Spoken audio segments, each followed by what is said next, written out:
gusto ko. Nagsimula sa hindi kita kilala hanggang sa nauwi sa mahal kita.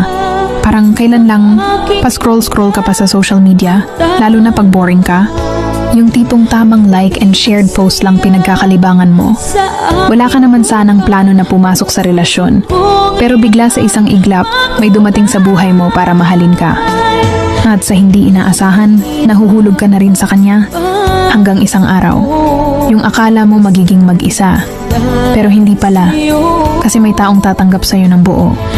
Ang sarap nga naman magmahal kapag mas mahal ka. Ang sarap makontento kapag mas kontento sa'yo.